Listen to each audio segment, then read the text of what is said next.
too. So thank you. Today we're just going to be doing a little panel discussion. We've got a group here. They'll introduce themselves as they give their discussion, but really just talking about how they have projects that are integrating nature into the communities that we live in every day. One of the things that I think is interesting about this session is as we listen to this morning's presentations, especially Dan's, relative to the topic of biophilic design, the definition of biophilic design is really integrating nature into communities. So I know that's a big word. I've said it about 150,000 times in the last year. Until you say it about that many times, it becomes comfortable because it's not the funnest word to say. And many times when I present, everybody's like, ooh, they get kind of a fuzzy feeling when they hear it. But nonetheless, as we speak today, we want to hear about what's going on in the community relative to the integration of nature into our communities. One of the books that kind of brought this whole topic to light is Biophilic Design. It's a book by Tim Beatley. Get a copy of this. It's a great book. I think you're going to hear a lot more about the issue of biophilic design and biophilic cities as we move forward. I think it's probably one of the top trending conversation pieces in urban planning. I think it's been there in architecture. It's there in sustaining itself in landscape architecture. I think city planning is the next realm that's going to be a hot issue in. So Mr. Beatley, who published the book Biophilic Cities, is publishing a book in February called Biophilic Design for City Planning, and be looking for that too. With that, I don't want to go and steal the show here. These guys have projects that really take the issue of integration of nature in a community to a project level, and I think what I'd like to do is just start with Dan and let him introduce himself, talk a little bit about his project, and then just kind of move down the line.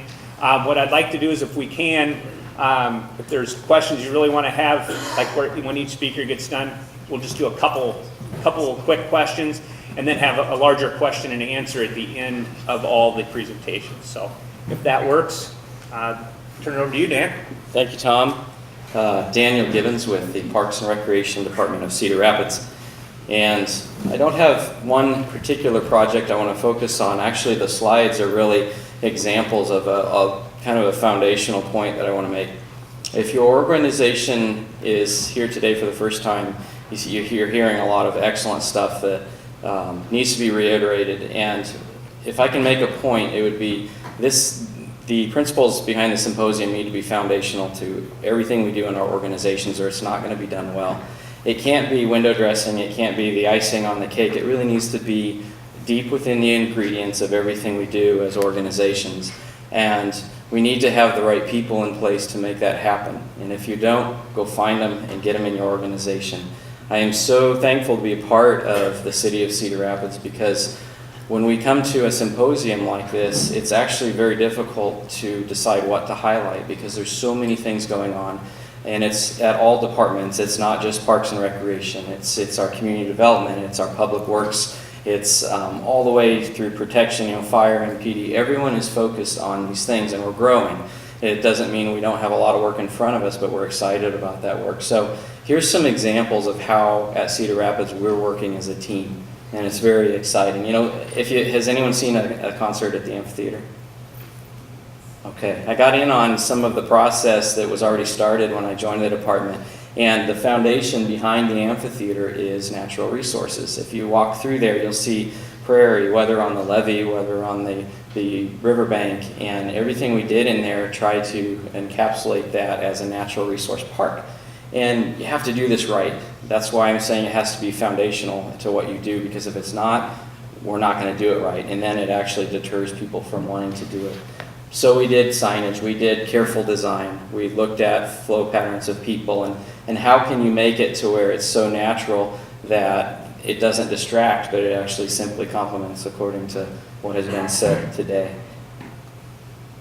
So lots of things, other things in our department. Of course, our partner, Trees Forever and Alliant grants that support so many tree plantings and other things. That, when it's foundational to your organization, you start developing partnerships We have an incredible partnership with Monarch Zones developing this year that we're really excited about.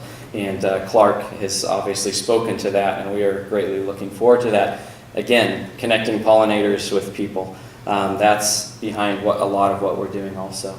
You know, and we have a strong city forestry department because we believe integrating green into nature, again, has to go through all of your infrastructure. We don't really think this looks good. This looks better, and this looks really fabulous, right? But it takes a lot of work, it takes a lot of effort, and a lot of support. We have trees everywhere in Cedar Rapids. We have a very historical park system, historical city, and we're trying to take care of those because those assets need to be retained besides all of this talk of building new, the complete streets all the way down. This is Beaver Park here. It's beautiful. What would it be like without the green that we do have? So part of this is to celebrate what we do have and show you examples of it that we can dialogue about as we move forward. Even areas like Cedar Lake, we have a wonderful Friends of Cedar Lake group, and Felicia is here with that. She can speak more to that, but it's efforts like that that is enhancing the green within our communities. And events, I had to stick the picture up in the upper corner there. That was a wonderful kids fishing event, and we came together as multiple work groups and made it happen. But there's some really happy kids that got out in nature and got their hands on some slimy, wiggly fish, and it was fun. But again, you can put this at the core of your urban areas, and if you do it right, it not only complements, I mean, they love the picture, they're clapping, but it complements both the environment and the people. And what we're learning as a culture is you can't separate that. We can't be healthy as a people unless we're healthy as an environment. And that means, again, it has to be foundational. Everything from rain gardens at the amphitheater and festival grounds, again, to the riverbank, trails, getting them out, recreating within nature, lots of pollinator habitat right there.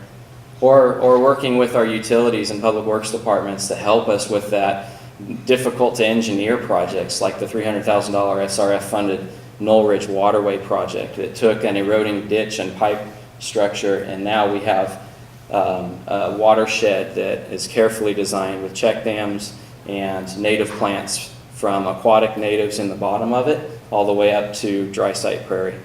Keep your eye on that. It's going to be beautiful from Collin Roads heading south. Or it's our greenhouse, our staff there that are so good with plants and flowers that they just won the National AAS First Place Award, international I mean. And it's just beautiful. And again, what's it about? It's about bringing green into our lives, whether it's shows or getting people to see these beautiful gardens and the butterflies that benefit. It's working with neighborhood groups. So it's at all levels, our neighborhood associations, and bringing together neighbors to plant the pollinator gardens here at Cleveland Park and a lot of other parks. It's working at all staff levels. It's bigger projects, again, downtown to restore parks that were flooded out. And when we restore them, wow, we can actually use some pretty cool things like sea oats, which is a native, but it looks very formal. It's designed right. Again, the entire park, Huntington Ridge Park, we have lots of watershed basins, so let's turn them into native gardens that people walk around, the butterflies fly in. And so do it intentional, make it foundational. I don't want to take up too much time, but even dog parks, dogs love flowers, so we do this for them. Artwork, it doesn't all have to be native, but complement it with the native is my spiel. You know, those are obviously non-native flowers there, but then we have all around our amphitheater wall, we have prairie dropseed and other species. And so the non-native is wrapped with the native as a function and as aesthetics, and it's gorgeous. I'm very proud of my staff that do these kind of landscapes. And it makes Cedar Rapids and our overall corridor a great place, doesn't it? And without it, it's not so great, but we are really growing, and it's something to be excited about. So I'd like to introduce Dustin.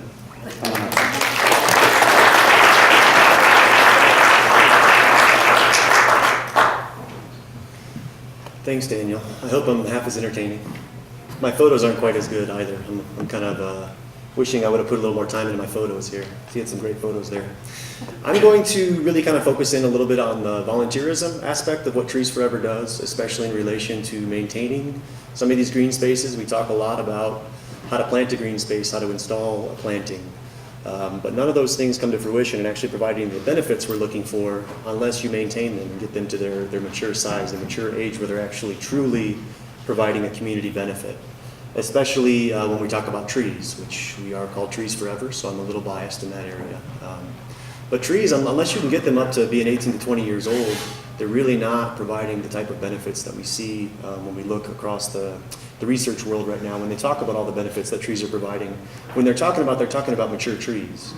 Just by putting a tree into the ground, you're not ensuring that tree is going to reach its mature size. You have to actually make sure that you're caring for that tree, cultivating it to become the proper specimen that it can be.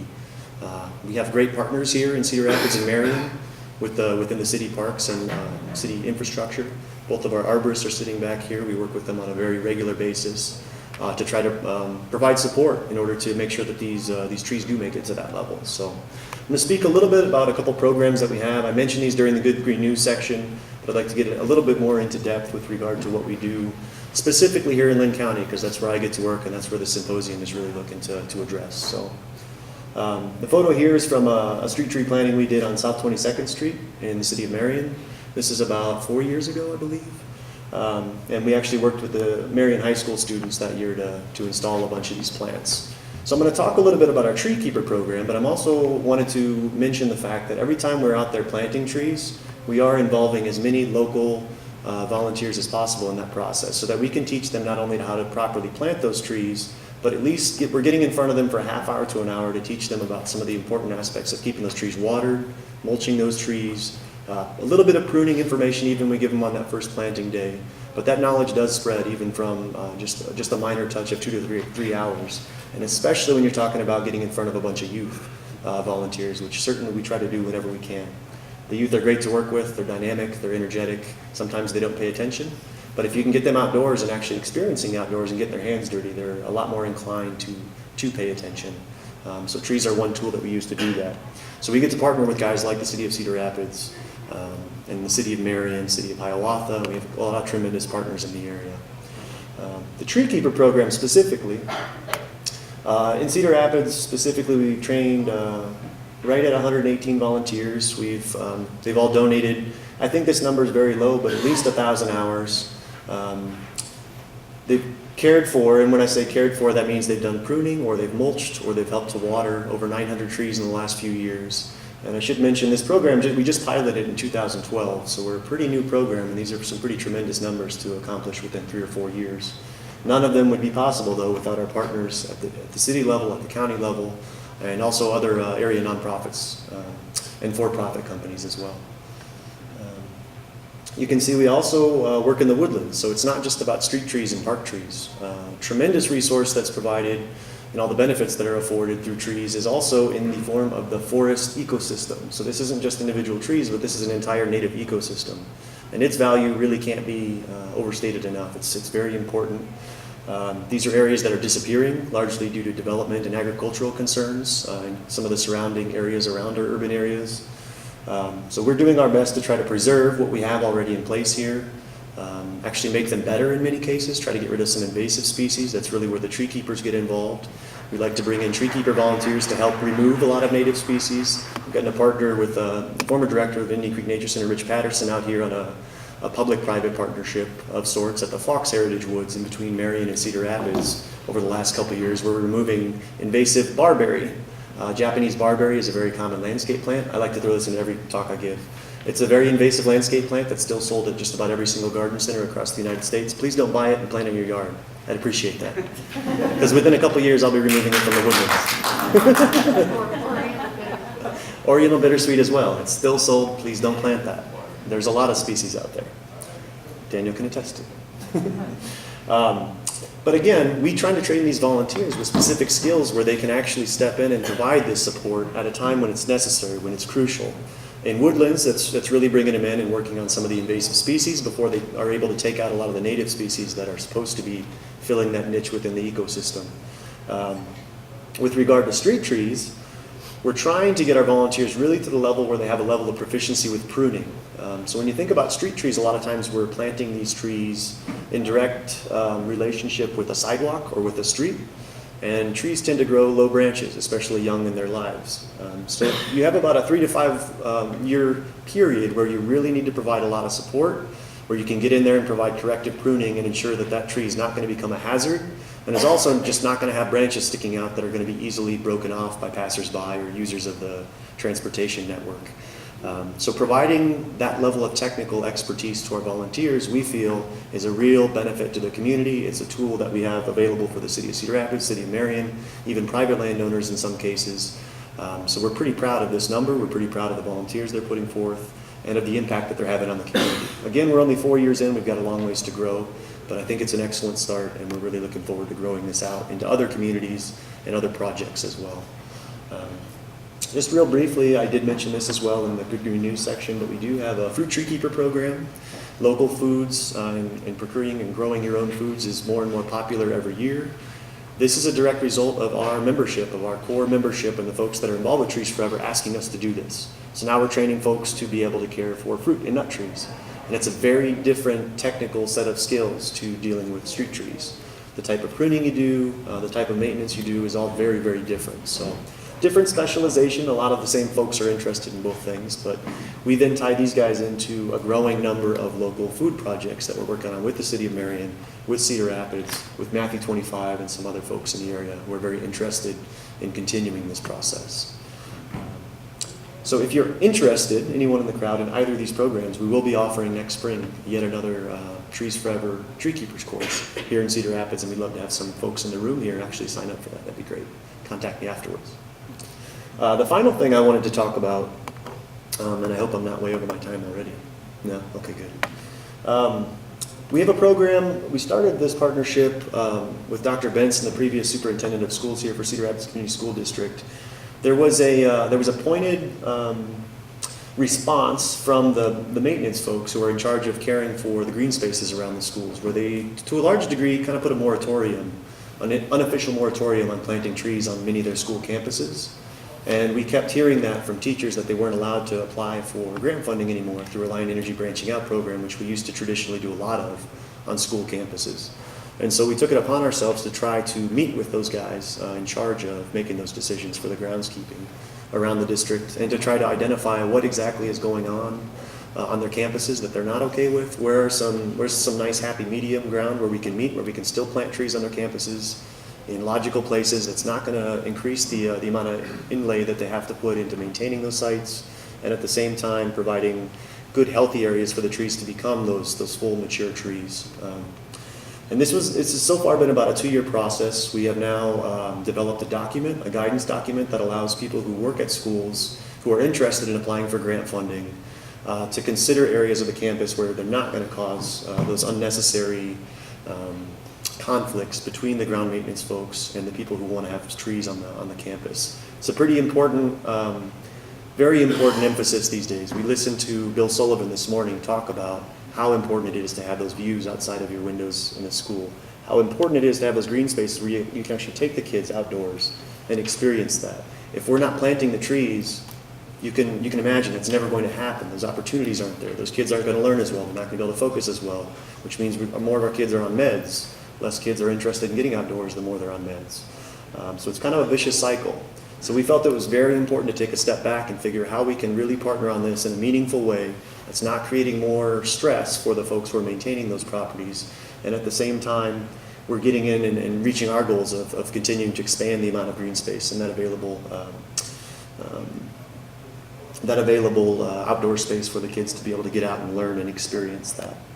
So we're now entering the 3rd year here with regard to this program, and what we're trying to do now is actually come up with some master plans for a couple of pilot school campuses here in the Cedar Rapids Community School District, where we will design these campuses, again, with low maintenance in mind, or at least not increasing the amount of maintenance that these folks are having to do. And that mainly relates to mowing, if I'm being honest. It has a lot to do with how much time they have to mow.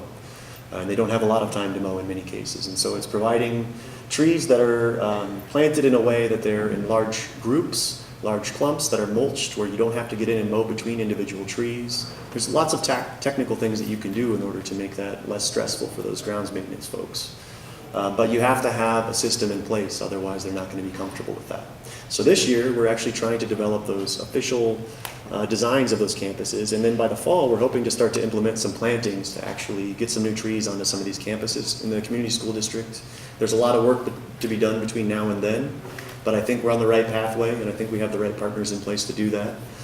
So I'm looking forward to being able to come back here next year and report on how we've implemented some of these plans. So that's all I have to share with you guys for today, and later on, once we're all done giving our presentations, we probably have quite a bit of time for a little bit of question and answer. So please feel free to ask me any questions you might have about that, and please do contact me afterwards if you're interested in being a tree keeper or a fruit tree keeper. We'd love to have you on board, so thank you much. Next, I'm going to bring up Felicia Wyrick with the Friends of Cedar Lake.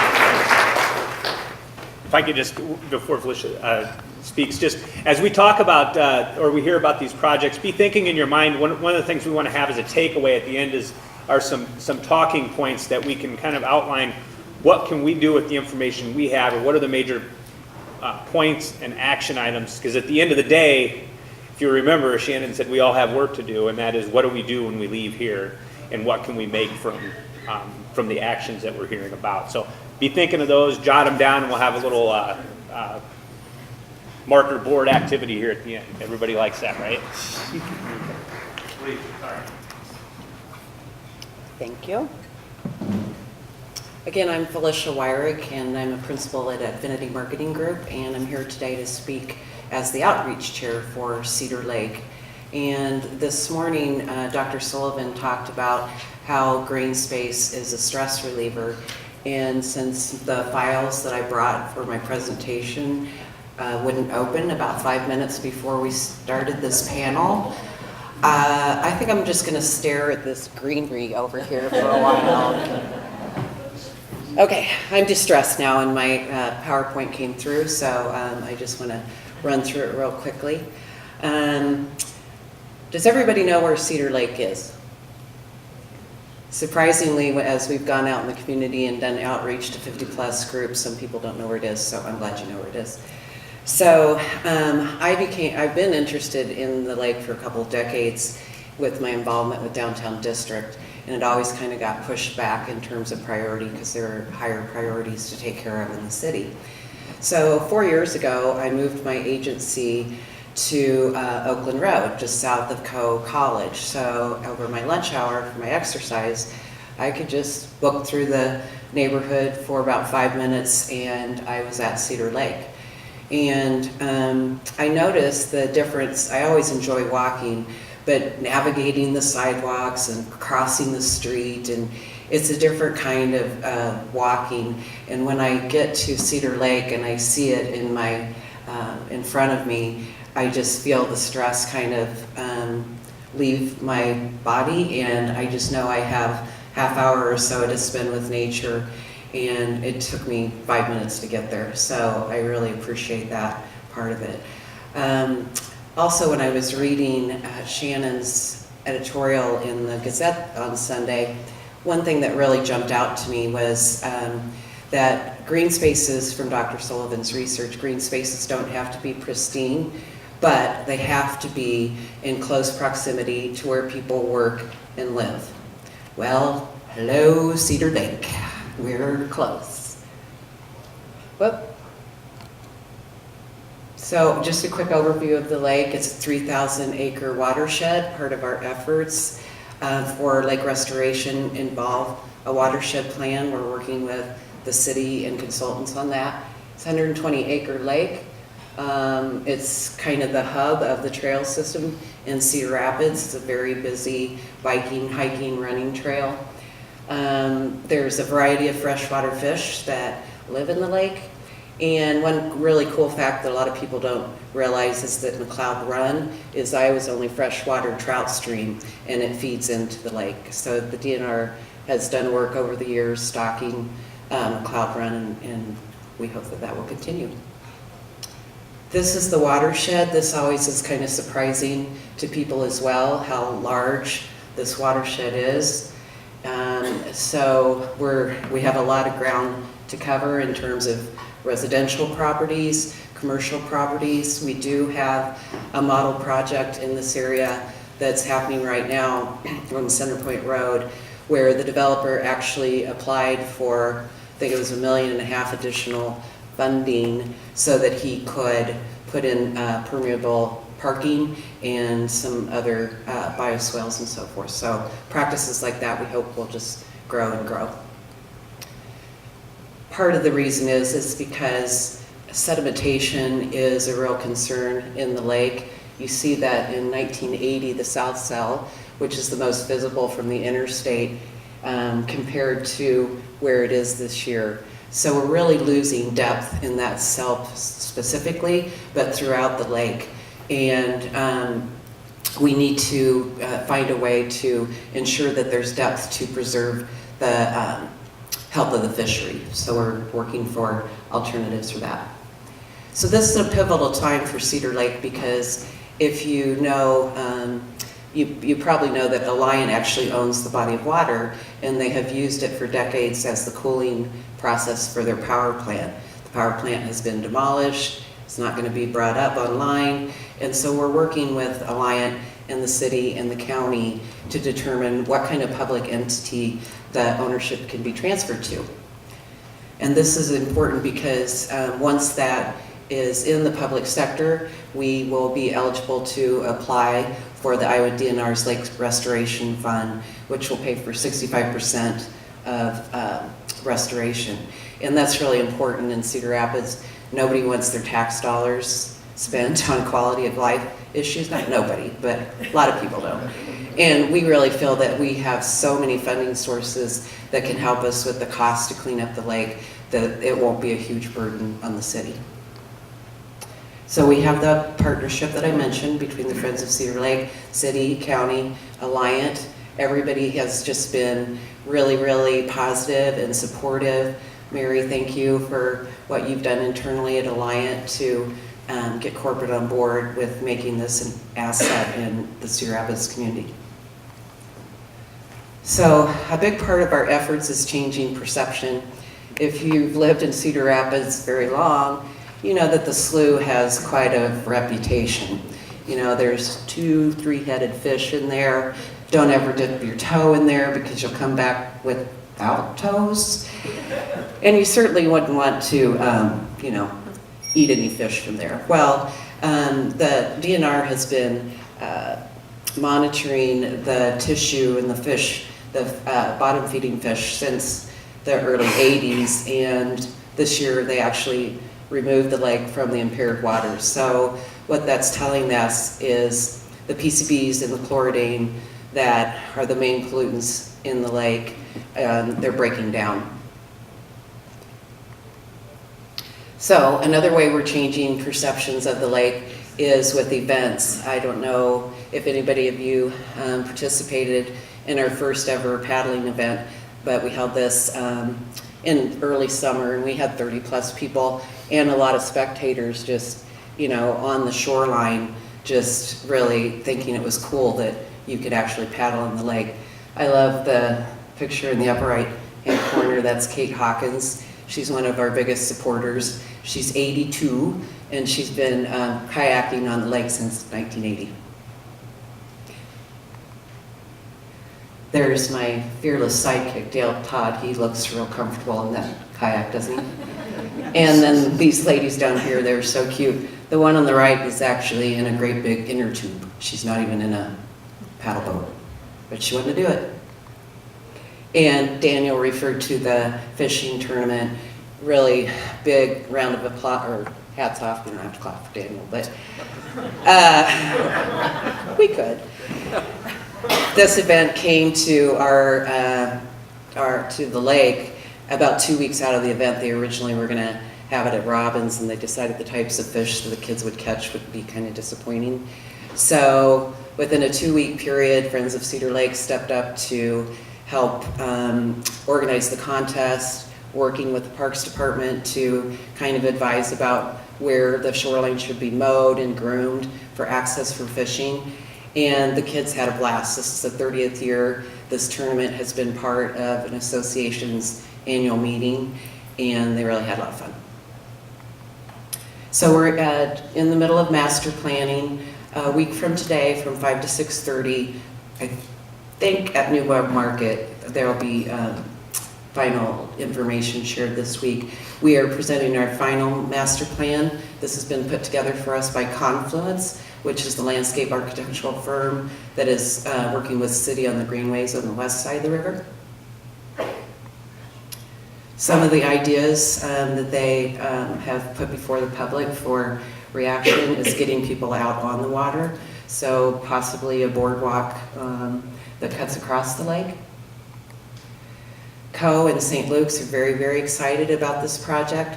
Can you imagine what a selling point it would be for Co if it was, when they're showing people, you know, prospective students, their beautiful campus, but they're kind of trying to get them to overlook that little area under the interstate that would take them directly to the lake. If you think about somebody that's been in the hospital or has been with a loved one in the hospital for weeks at a time, if they could just very easily get to the lake under the interstate, take a half-hour walk, what a stress reliever that would be for them. Education is a key part of what we'd like to see at the lake. And that's it. So if you're on Facebook, we're Friends of Cedar Lake, and we also have a website.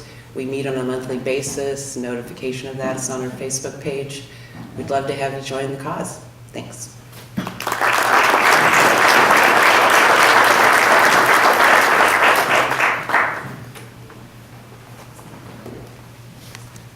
All right.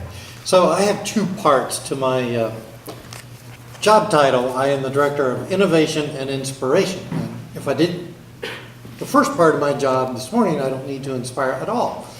But I do want to focus on the innovation. And many of these things I'd like to see if you're already doing, but the others, see if I can encourage you to do them. And so to talk about integrating nature with our communities, I want to focus on specific implementation ideas. And I know these policy changes are effective in those communities that are doing them, but we don't have anywhere near the right number of models. So what I'd like to do is suggest different ways we can innovate policy or implement policy that you can actually see the changes in your communities and grow the way you would like to grow. So when I think of policy-driven practices, it's basically, number one, it's leveling the playing field. So any developer, whether they're doing infill development or brand new development, they are being rewarded by following your policies. So no one gets any type of a variance. So once you decide we need a minimum amount of green and or access to nature or whatever your policy leads toward, everyone gives you that minimum threshold.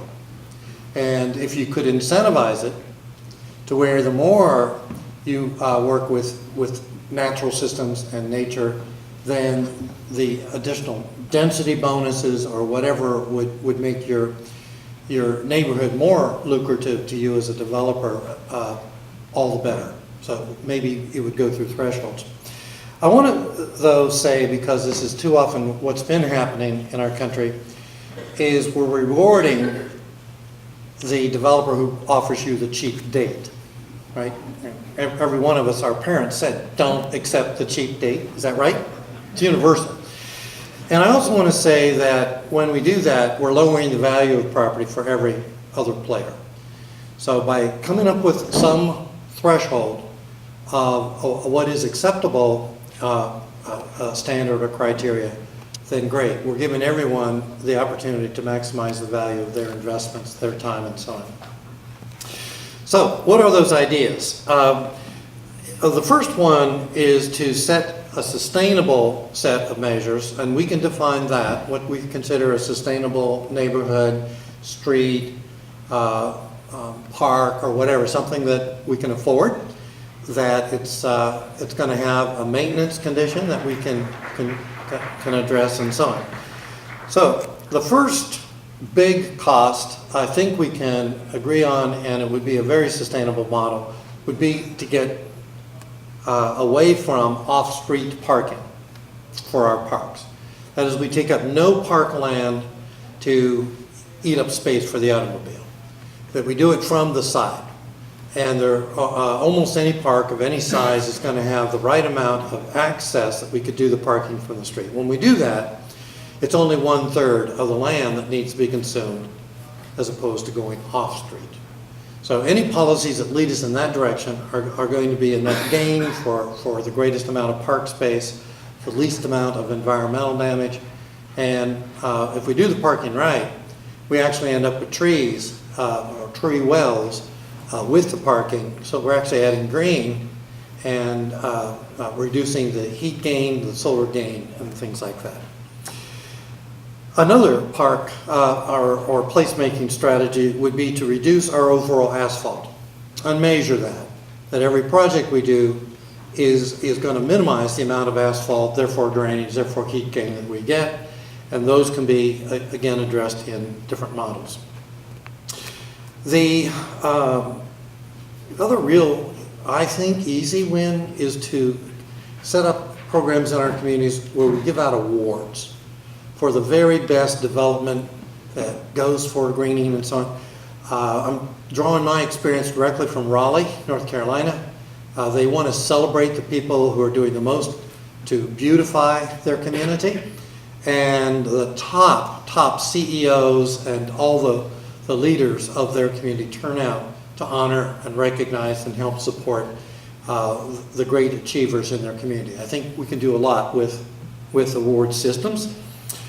And another thing, and this is kind of a pilot I've had in my mind forever, is whenever we can, line our parks with quality, affordable housing. You saw the images of New Orleans, Audubon Park, but it doesn't matter what threshold housing we put in, as long as we maintain it ourselves. That is, let's just say, release a total of 3 acres of a significant park and put housing in. We're not only providing the security, the natural security, we're creating a healing place. And as long as we lease those spaces, we maintain control of who lives there and the opportunities on. So I would love to see some model projects spring up around the nation where we're creating the right type of housing. It would be cottage housing or something of that variety, to where, say, we especially award it to our elders or people who need to go through some additional level of healing. And I only have a minute left, so what can I say in a minute that sums up everything else I wanted to say? Well, I think that covers it, but I have to tell you the story of Pogo Park. Pogo Park is only maybe half of an acre. It sits in Richmond, California, in one of the most distressed neighborhoods in America. The children came up with the idea for Pogo Park. A woman who used to work for Swatch in a very high-level position decided to make that the fulfillment of her life. She worked with the children. They found the money for Pogo Park, and today it has probably rescued easily 200 or 300 children already, children who are now transforming their lives. They have a safe place to go to. They have many mentors that work with them in the park. Think of every opportunity we have to raise the next generation, to pull them out of the very sad life conditions they were gifted, and make everything we do something that raises all of our folks in all of our communities all the time. So, sorry I tried to stay away from inspiration, but only listen to the invitations. Okay, thank you.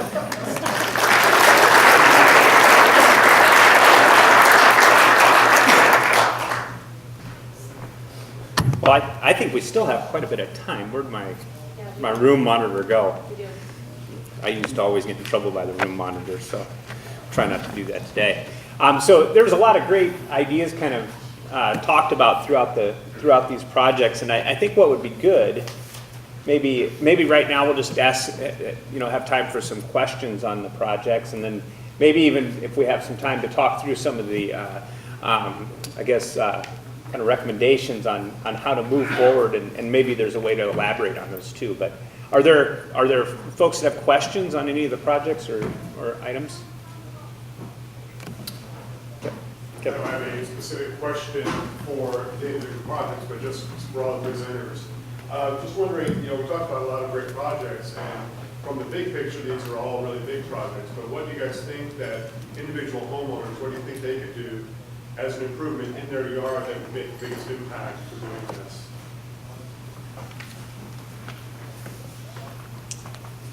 I wish this microphone was more.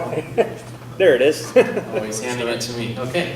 Actually, I'd love to answer that. I gave a philosophical approach to mine, and that really is the key. Everything we do on our particular sites needs to be examples. And it is so fun to do this work with your kids at your own home. I have 4 young kids, and we do all of this at our house. And if you can inspire by good examples, do it in a way that homeowners can do it. I'll give you an example. Again, the amphitheater, we put the prairie in there, and it was one of the first prairies that went in the downtown. And I started getting calls from people that just loved it, and they said, well, how can I do this? And so I kind of nuts about it, so I love talking. We have a half an hour conversation, and they're on their way to Ion Exchange or wherever to get their seed. But I think the key is you do it in a way that satisfies what you need to do in your system, but also you have to do it with examples of how can you take this around. I mean, again, going back to the monarch zones, it's a big picture, but it's made up of small pieces, because if we only do this on our public lands, we're not going to win the day.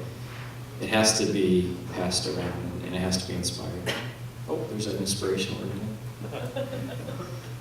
Yeah, that's spot on. The only other information I would throw out there is to focus on natives. Daniel kind of alluded to that with regard to the prairie plantings, but native trees as well. I don't know, those folks who attended last year got to learn just how much more beneficial those native species can be as opposed to some of the introduced and exotic varieties, which are readily available and grow well in this area. They just don't do as much for you, and they're not going to grow quite as large, they're not going to be as healthy. So certainly that, and then also diversity. We learned time and again that you can't plant a lot of one thing in one area and expect good results. We're right now in the midst of having to remove and treat a lot of ash trees that, had we a little more foresight back in the day, we wouldn't be dealing with this anymore, because we would have planted a much more diverse mix of street trees and park trees, which Cedar Rapids has done a great job of, but there are neighborhoods that are very much monoculturally planted, and so now we're having to deal with that. So even on your private property, as much as you can, diversify what's there. Look at the street trees in the area, provide something that's not already in the neighborhood. And then also look at the site, make sure that whatever organism it is that you put, whatever plant it is you put on your property, it's acclimated to that type of soil, it's getting enough light, all those types of site requirements that you should look into anytime you're putting a plant in the ground. So. If I could just share something that we did in our own yard that I'm really proud of. We didn't do it with our little kids, it was just my husband and myself, but he's a little kid. But when we moved into our house, our backyard actually is a 45-degree plus incline. And everybody else on our cul-de-sac had terraced and put up walls and plantings and so forth. And they're beautiful. I don't hold that against them. We decided we're going to keep it natural, and after a couple of years of mowing, where you're looking across the street at the second story of your neighbors, seeing your kids fall on the hill, no more mowing. So we decided to do a prairie planting and did a lot of research so that we could find the right mix of native seed with the direction it faced, the angle that it was, the fact that it backed up against wooded area, and our hill is in its 7th year, and we just love it, and we don't have to mow. That's awesome. And a couple of years ago, we planted some milkweed plugs, so we're getting quite a few monarchs in the prairie. And our neighbors that kind of frowned on it at first, they're kind of jealous, and they kind of like that some of our flowers are eking over into their yard and growing wild. So it's not that hard to do, and it's kind of fun. It saves time. It's pretty. Anything to add? Could I?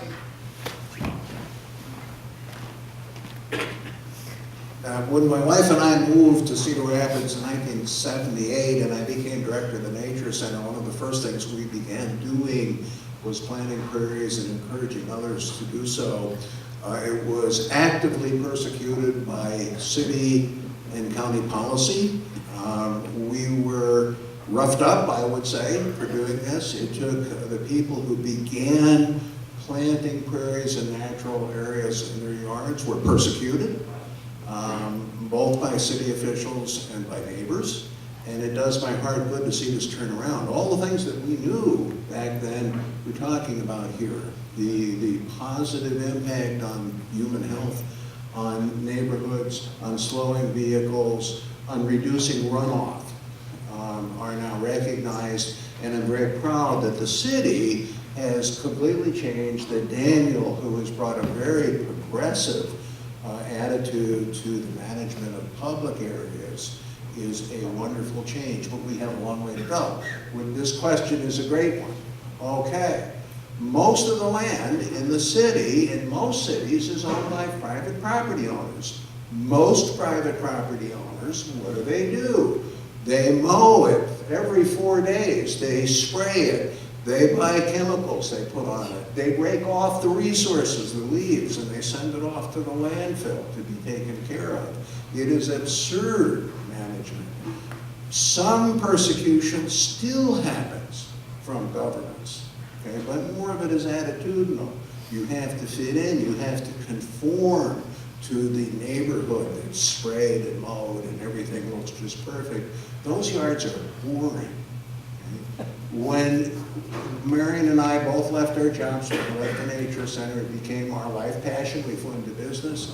The motto of our business is to help people create wondrous yards. Move from boring yards to wondrous yards. That's what our website's about. That's what our consulting does. Now we need to break down these attitudinal, socially accepted yard norms and change that, diversify what they're saying. Diversify this land, put in more vegetation that's beautiful and it has personal benefits where the kids can play outside, where they learn, where they get excited, where their curiosity develops. It has community benefits. These yards that are mowed this big, they run off water just about like asphalt. And all the yard chemicals that are in there, it makes it very difficult to restore Cedar Lake when you've got all of this junk going down into the waterway. We've got to do something different, and we have to change not just the law and the way the laws are interpreted and enforced, but to encourage people to think broadly, to beautify their own yards for their own health and safety and education, but also for the social good. So I'll get off my soapbox. Thank you,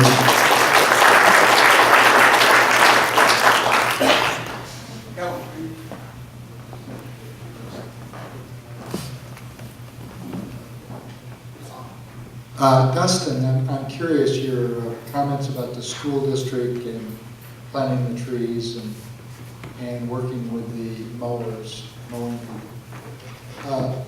So to what extent is the district looking at putting natural habitat, pollinator habitat in? Why can't that be incorporated in the trees in such a way that you don't have any mowing issues? In fact, you have a lot less mowing issues. And you have a place for the kids to go out and see nature and so on and so forth. I just can't understand how our schools are sitting there with all this mowed area. It's a tragedy. And so now you have a biologist as a superintendent. Can't you move him in the right direction? I gotta let him settle in a little bit before I start prodding too much. Is he here? He was earlier, and I believe he had to leave, but he tried to stay throughout the day. Your point is spot on, and certainly that's part of the process when we're working with to develop these pilot designs this year. One of the main goals is to identify those areas, those mowable areas currently, that we can set aside in order to establish, whether it be a problem area where you have surface water, turn that into more of a wetland type scenario, or if you have an area that you can just convert purely to prairie and never have to mow it. There's also the option of a little bit of low-grow, no-mow stuff that's coming in. It's not quite a full prairie, so you don't have to necessarily have that full maintenance experience, but at the same time, you're not having to mow it nearly as much. It's not really as much maintenance input. But both the school district as well as, I would say, the Parks Department have identified that as a future growth area where they do want to reduce the amount of mowing they're doing, and native plantings are one way to do that. One of the things that's lacking currently, though, I would say, is that technical expertise within the Cedar Rapids School District. Within their employees, they just don't have it at this point. We're walking them in that direction. We're certainly inviting them to come to stuff like this, trying to provide more technical training opportunities, but it's going to take time. It's going to take very personal relationships as well, working directly with them. So that's what we're committed to doing moving forward. It also seems like a lot of these prairie habitats that are created, not really designed in such a way that they can be used. They can be you can walk around them, but you can't walk through them, you don't have benches in them, and so on and so forth. So that's the other piece. When we do habitat like that, we've got to get people to actually go in and be a part of the habitat. And again, perfect situation for the schools, where they can say, well, we need this for playground space. Well, let it continue to be playground space, but put some paths through it. Oh, absolutely. And I don't know if you want to comment on that at all. I know Daniel does a lot of work with signage and trying to make his sites useful. Well, Daniel could probably orchestrate this whole thing with the school district. Sure, I'll just set aside my other job. Dennis Gomate with Lynn County wrote a great Hickory article a little while back, and he talked about how conservation in general has changed. It used to be more of preservation. Now there's real true understanding of we need to do excellent conservation, but we need to get people into these areas. And that's one of the really cool parts of the land that the schools and the parks and other public groups own, is that the more we get people into it, that goes back to the question of how do you get people excited about it. And the other thing is partnerships. When you involve people, I mean, Trees Forever is some of the best at involving volunteers and partnerships. But you get people to come alongside you, and then they're invested, they learn, they get excited all in one, and they help you with the resources. So what you're saying is true. When we design these things, we need to do it in a way that we get people into it, not just around it, or, wow, what is that over there? Great question, thank you. My question, I think, is for Dan, and I'm not quite sure what the question is, but I'm wondering if, Burton, sorry, not Daniel. It has to do with sort of this line between fear associated with getting kids into nature, and even in, whether it's just walking to school or whether it's playing in the dirt, or, I mean, there's just, it seems to me, a lot of fear-based stuff. I love that the Nature Center's theme, I think right now, is Let's Get Dirty or something like that. But how do we kind of swing back the other way from not having to be so clean and pristine and fearful? I know there's safety issues, but how do we deal with that? Are there communities that are kind of getting better at that? Yeah, this is a tough issue that is almost all media-driven. The number of children who are kidnapped by a stranger, for example, is lower now than when I was a child. Nationwide, when I was a child, it was about 60 per year, nationwide, that were kidnapped by a stranger. Today there are more kidnappings, but by strangers, percentage or per capita, it's lower than back then. The kidnappings that occur now are with a known member of the family. So I think the big ones, we just need to correct the media attention, truly the creation of fear through the media that's been occurring. And more get out stories at a level of great parenting who really work with children, and not just their own, but ideally, just like we have the walking school bus, we should have the walking nature group or whatever it takes, and really get back to where we make the natural environment something we strongly support, and for people to be out there and make use of it. But I do know that we need to take a look at how we engage nature in a way that we do have more eyes on it, that we have trails that are well enough populated that people lose their concern because of how many people are using the trails and things like that. That's important. But I think also, certainly if it's smaller areas like watersheds and so on, that we use very careful design, that we're not creating the kinds of screenings and so on that are a real problem. I wish there was a magic wand and there was only one way to address the problem, but this is very complex, what we've done to ourselves. And maybe we work on one particular park or natural area that becomes the great place, that becomes the great model for our community, that then we can say, okay, we can now replicate this and start to address the issues in a bigger way. I wish it was simple. It's not. It's too complex. Can I touch on that one a little bit too, Dan? Yeah. One of the things that we've, Marion's growth's been pretty strong over the last 15 years, and what we've found is that the whole walking school bus, the fact that we have to teach our kids how to walk to school is frightening, because as a child, I mean, that was one of my greatest joys. We had a natural area we walked through. You walked on the wall that was next to the road, and you jumped over the steps every other house, and it was just an adventure every day. And there were areas you went, there was a rope swing, there was all these things that I recall from my walks home. Now, I have an 11-year-old and a 5-year-old, and I think, gosh, would I even let my 5-year-old or my 11-year-old do that now? And it's scary that the answer would probably be no, to some degree. But now as I get older and I think back on it, it's very clear that was something in my childhood that was very important. And it's even hard for me to imagine when my 11-year-old says, I'm going to go for a bike ride, and they ride around the subdivision. Well, I mean, that to me is no big deal. To my wife, that's a big deal because she grew up in a different kind of community. But that whole concept of just letting kids play is so, there's just so many challenges that have been created by that concept. And one of the things that, in Marion that we're starting to do better than I think we ever have now is in integrating and having conversations with the schools on how they actually plan the school. Just as was discussed earlier, that I think, Dan, you even brought it up, where the school district spent a lot of money and they architecturally designed a school. Linmar did this. And then they went in and they changed every piece of ground that they wanted to place that school on so that the school would fit on the property. Well, they probably spent as much, there's architects in the room that could tell me this, they probably spent as much moving the dirt as they would to design the project around the dirt that's there. Maybe I'm wrong, but I don't think I am. I'm going to say I'm not.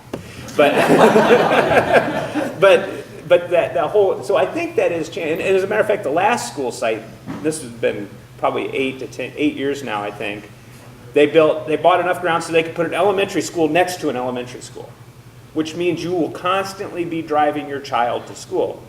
So recently what we've done is we've been entertaining, and there's been kind of some change in the district, changing that and bringing in the developers that have property and saying, hey, this would be an ideal location for a school. What kind of partner? Because, I mean, there's Kyle's in the room. If an elementary school, they said they wanted to build an elementary school next to your property that you were developing, I think you'd think that's a big, yeah, exactly. So that bringing those two groups together, and I think we're starting to get there in Marion, I think it's exciting, and it's got a lot of opportunities in how the community can grow and be more socially engaged with each other.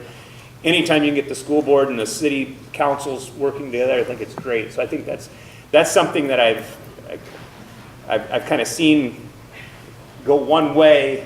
The pendulum swung to the point where I think it's just crazy the way we are, and I think it's starting to come back, and I hope that it is in Marion, but I would encourage that in other communities too, to kind of do that. So anyway, I got on my soapbox too, Rich. I'm sorry. All you have to do is stand in line or drive in line to drop your child off at school for a couple of years and drive you nuts. So, do we have any other questions relative? I have just one other thing, and Cedar Rapids and Marion and a lot of cities have woodlands or natural areas that they've had for years, usually in conjunction with a more formal park. And for years and years and years, the attitude has been nature takes care of itself. Leave the woods, leave it alone. You don't have to do anything there. It'll take care of itself. And that isn't true. And many of the woodlands that are owned by public agencies, usually park departments, are degrading. The ecological health of those areas is declining. We're losing our big oaks. And I would hope that city governments would recognize that their natural areas need management and maintenance, and to allow for that in their budgets, and to get the expertise to do things that will keep the health of these areas high. So they're pretty places to go. They reduce the runoff and all this other stuff. And Marion has begun that with this project in Fox Woods that is the beginning of just that. But all over society, we're not seeing good management of urban woodlands. And we can change that. Become a tree keeper. And plant an oak. Plant an oak? Plant an oak. I don't know, should we move into kind of identifying a few takeaways for further discussion this afternoon? I don't want to steal the table monitor's job, duties and roles here. But, I mean, based on what we've talked about, what are some things that you think we can kind of bring up for further discussion this afternoon, or some takeaways as we move forward? Diversity of planting, and yep, yeah, I think that's, who was here last year? Doug Talame came and he spoke, and I'm going to elaborate, diversity and native. I mean, it was an amazing discussion for people like me that just kind of think trees are great and I love them, but when you really hear about the species and what that means to the ecological system that we live in, is pretty amazing. So native and diverse, so important. What's another? I'll say one that I thought, as everyone was talking about partnerships, I think that's so key to what we're trying to do. You know, I sit as the planning director, I sit in my office and I think, well, if we could just require there be this, and this done, but I mean, that'll, you know, if I make all those requirements and, you know, get support for them, it's still not going to really come to fruition because it'll probably be a battle. So it's these partnerships that have to be created that bring things together and I think move things forward. I would say leadership too. Leadership, yeah.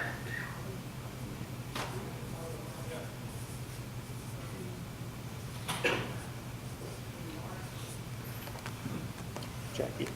I think Joanne's question about fear and children, I think that's something that really needs to be looked at. Mm-hmm. Yeah, addressing the how would I say that? Breaking down the fear barrier. Yeah.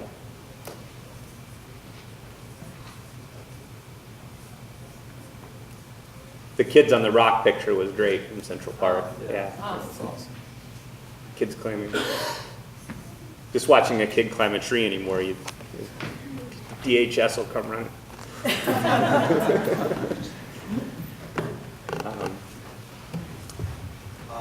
Public education and information, I would say.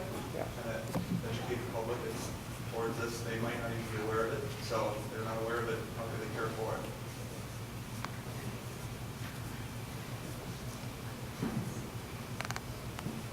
Changing perceptions. The whole mowing your lawn is the standard. Yeah. Changing that perception that it's okay to have prairie.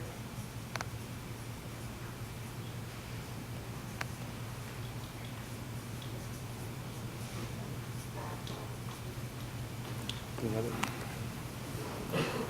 vulnerable populations, those less privileged. Yep. I mentioned that a few times. Yep. Incorporating, addressing those areas and providing opportunities in those areas as well. That's a good point. You know, when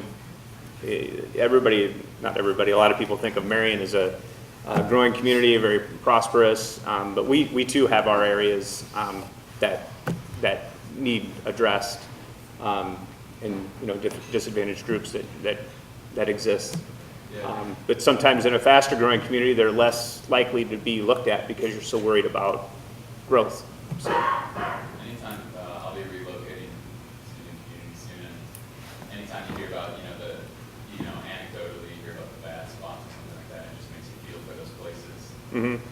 The people in those places probably hear that about their own neighborhood and wonder what could be ways Yeah. to address that. Yeah. Seem relevant. Sure. What about you guys? Well, I just have a concern about generating enough volunteers that are motivated and educated to help eliminate some of these things. How do you go about doing it? Who's doing a great job as an organization to bring volunteers together? Trees Forever. Actually, the Marion Parks Department does it too, and when you guys recruit the volunteers for removal of mustard.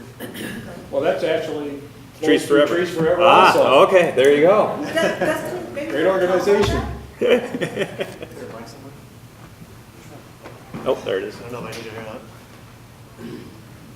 So I guess just briefly, those of you who aren't that familiar with Trees Forever or aren't members of Trees Forever, if you contact us, we can get you on a membership list and let you know about all the stuff that we're up to. Also, if you follow us on Facebook, we do a pretty good job of keeping folks informed. But we do have some great partnerships with the City of Marion.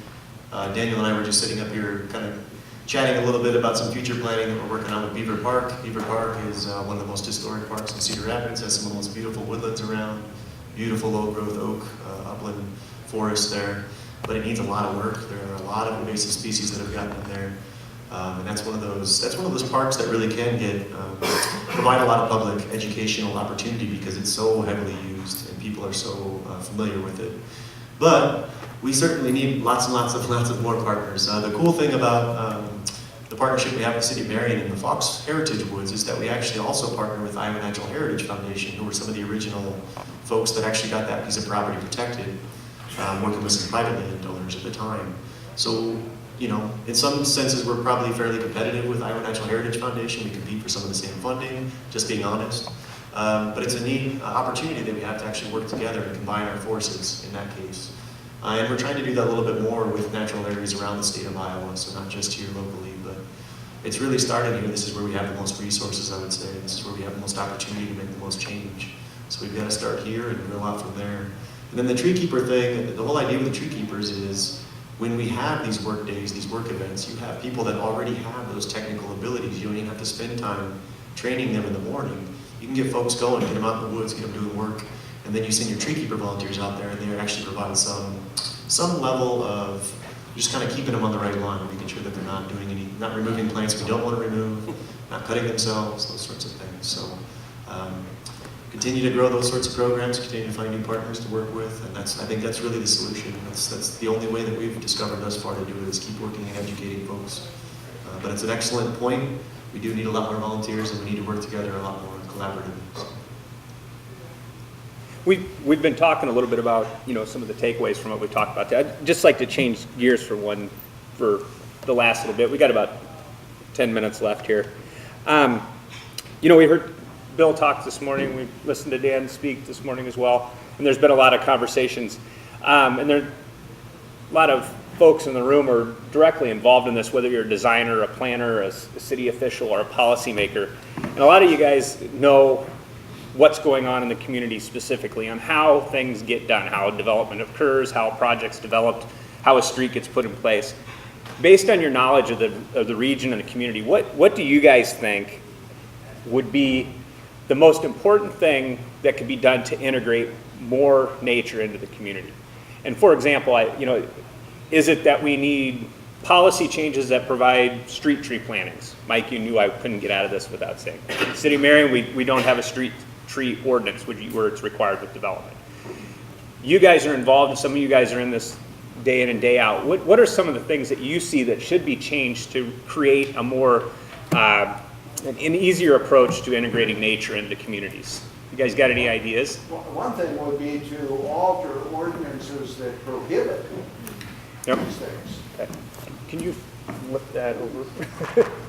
Yep. I was basically going to say the same thing. A lot of the cities have an ordinance that says you can't let your yard grow more than another. So ordinance changes. Ordinance thing. Okay. And if you're gonna plant a prairie, it's gonna be smaller than that. Yeah, okay. So that needs to change. And that's, I think, and that change of policy is what will lead to the change of perspective, the change of perception. Okay. If all of a sudden people start to see that and it's well maintained, or it's well kept, and it, not well kept as far as road, but if that change of perception, that change of societal change happens based upon that policy change, then those policies can go away, because people just naturally. Yep. Okay. I would add to that, change the incentives. Yeah. Yeah. We need to incentivize the things we want and disincentivize the things we don't want. Yeah, correct. Yeah. This is also tied to good leadership, and I think what Daniel's done in the parks and planning prairie is the leadership that we encourage people to do the same things in the yards. So cities can lead by example and then change ordinances to provide for It's the just gotta be opportunities in the legal. private. It's just gotta be legal for homeowners. Sure, okay, yeah. I was gonna touch on what Dan talked about and then just what he added, also with changing incentives, adding incentives Yeah. to homeowners, just getting the reward system out there, even just for homeowners, and, that goes a long way, and they have some kind of reward system to incorporate that. Yeah. Jackie, you had? Well, something that we've talked about for a long time after getting involved in this is landowners. What are the incentives for people who own a little more land than just a city lot? And how do you incentivize them? We tried at the very beginning of this relationship to have a gathering pull together a bunch of owners that maybe had 5 acres or 10 acres or whatever. It was very difficult, and I don't know if it's because this is mine and I don't want to involve anybody else, or I don't know, but that's a big part of our forest is in private hands, as well as public hands, but private hands. Yep. That's a very good point.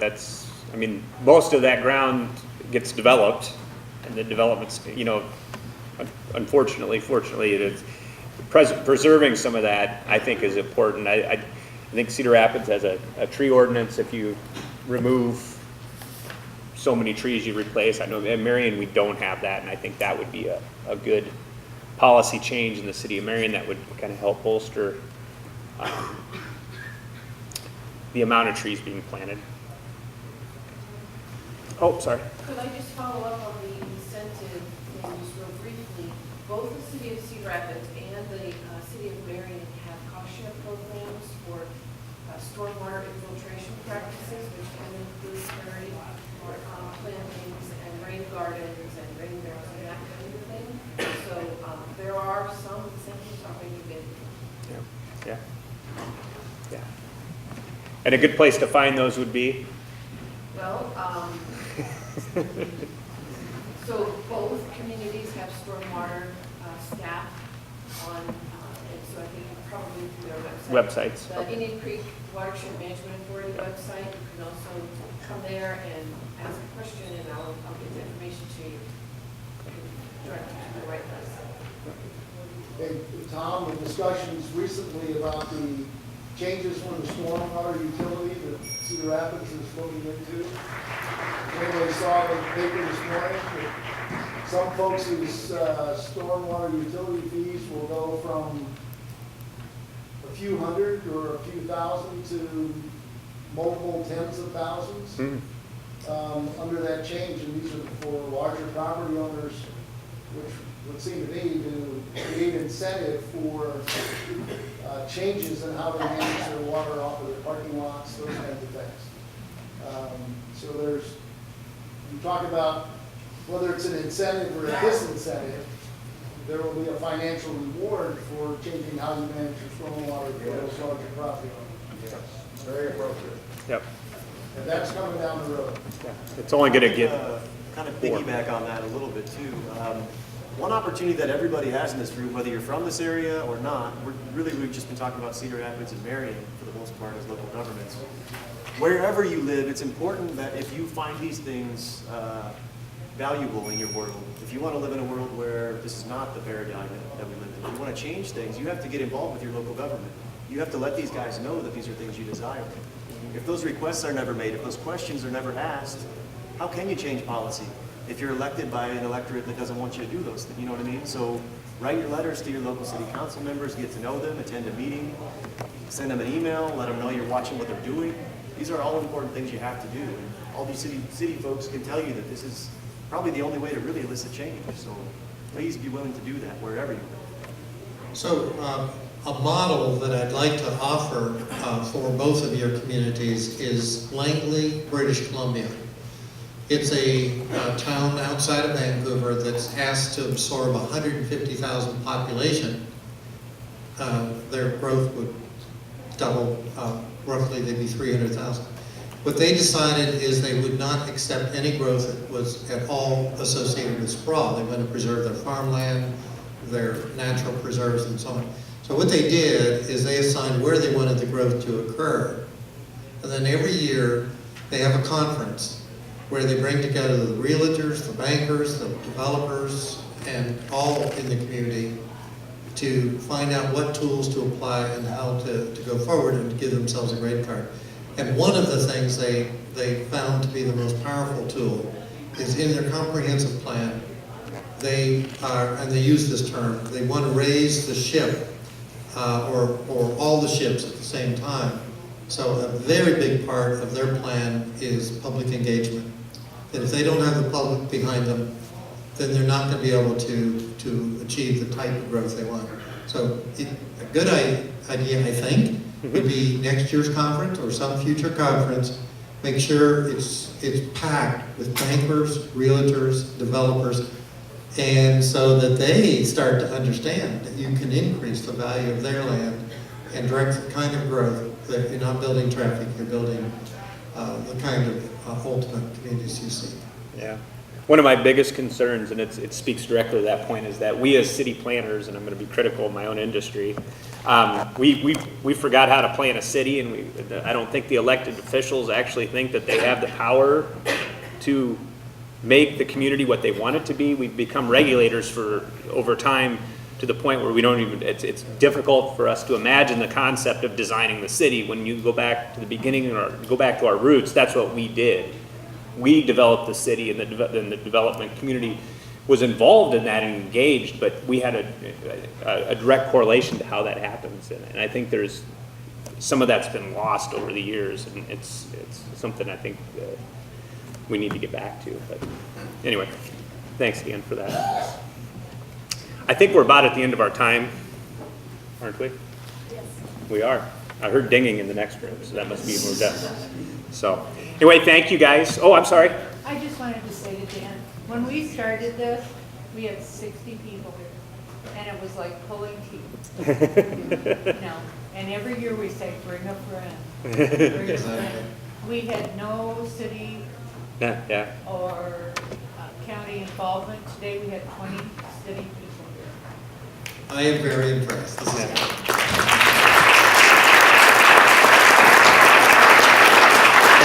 Thanks to the speakers.